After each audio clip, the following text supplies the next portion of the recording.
Bonjour à tous et bienvenue. C'est le temps des balades hivernales. Vous pouvez vous rendre à l'est de la ville pour découvrir les deux nouveaux chemins de mobilité douce, Clindy et Bellevue. À l'échelle de la ville, ces deux chemins sont de petits projets. Pourtant, en termes de procédure administrative, cela a pris près de 3 ans pour une réalisation effectuée en moins de 2 mois. Les Yverdenois semblent satisfaits. Preuve en est les messages reçus sur les réseaux sociaux par l'administration. Alexandre Gremaud, urbaniste à la ville d'Yverdon, nous fait découvrir ces deux nouveaux chemins de mobilité douce. Alors l'élément déclencheur pour le chemin de Clindy, c'est qu'en fait il fait partie intégrante du projet d'agglomération.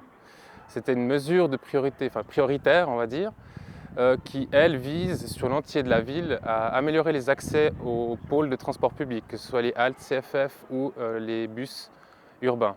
L'élément déclencheur pour les travaux du chemin de mobilité douce à Bellevue, ça a été en fait imbriqué dans le déplacement de l'hôpital psychiatrique à l'avenue des Sports à Yverdon. Le canton propriétaire du terrain avait décidé, suite à ce déplacement, de valoriser ces terrains. Et puis la ville, elle a sauté sur l'occasion en fait, pour signer une convention avec le propriétaire pour nous permettre d'aménager une traversée piétonne publique à travers ces terrains-là. Alors les spécificités du chemin de Clindy, c'est qu'en fait, il s'inscrit dans une continuité de mobilité douce entre la ville et dans un premier temps la halte CFF de Champitay, mais il s'inscrit aussi dans un périmètre beaucoup plus large, à savoir une voie officielle de randonnée à l'échelle du canton. La balade que permet d'effectuer ce nouveau tracé, il semblerait que ce soit un parcours dit des Trois Lacs. Donc théoriquement, on aurait la possibilité maintenant de pouvoir contourner les Trois Lacs, donc Neuchâtel, Bienne et Morat, par des sentiers de mobilité douce.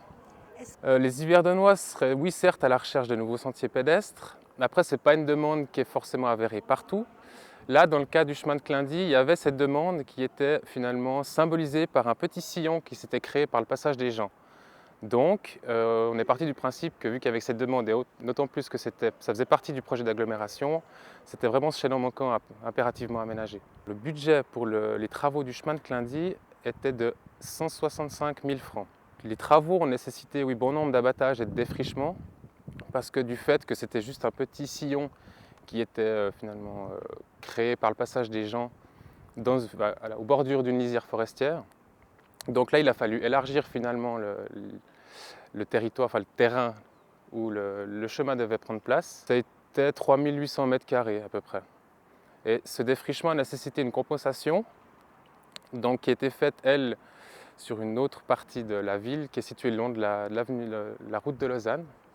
Donc il a été planté à peu près 8000 arbustes et arbres pour compenser ces 3800 mètres carrés. Donc c'est 100% du défrichement qui est compensé en termes de surface. Alors la spécificité du chemin à Bellevue, c'est qu'il a été décidé de minimiser finalement les impacts des travaux, sachant qu'on passe dans une zone forestière. Donc le parti pris a été de finalement se coller à la topographie, parce que contrairement à Clindy où on est sur un espace à plat, sur le coteau de Bellevue, c'est un chemin qui monte dans un dénivelé assez important. Donc on a réduit au minimum les impacts au niveau des terrassements, mais aussi au niveau des abattages et des frichements. Donc c'est un chemin qui finalement serpente au milieu des arbres existants. Il y a eu quand même quelques abattages nécessaires, mais c'est resté vraiment minime. Une des spécificités du chemin de Bellevue, c'est qu'elle passe tout près d'une des anciennes sources exploitées à l'époque par l'entreprise Arkina. La source principale de cette entreprise était à côté de l'hôtel des Bains. Et puis il se trouve qu'une des sources qui avait été rachetée en cours de route par l'entrepreneur se trouve sur le passage. Donc il y a une signalétique qui a été mise en place pour informer finalement les passants de cette chose, qui pour nous n'était pas négligeable parce qu'elle fait partie quand même de l'histoire, je dirais, économique de la ville. L'objectif, c'est vraiment de créer une liaison de mobilité douce entre la rue de Lorient et le plateau de Bellevue.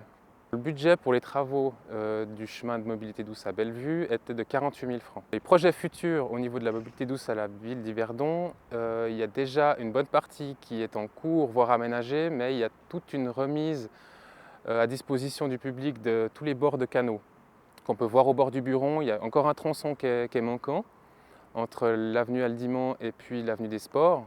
Mais sinon, tous les bordures de canaux, justement en lien aussi avec le plan d'agglomération, visent à aménager des chemins de mobilité douce et puis des perpendiculaires, si on veut, entre le lac et puis le centre-ville.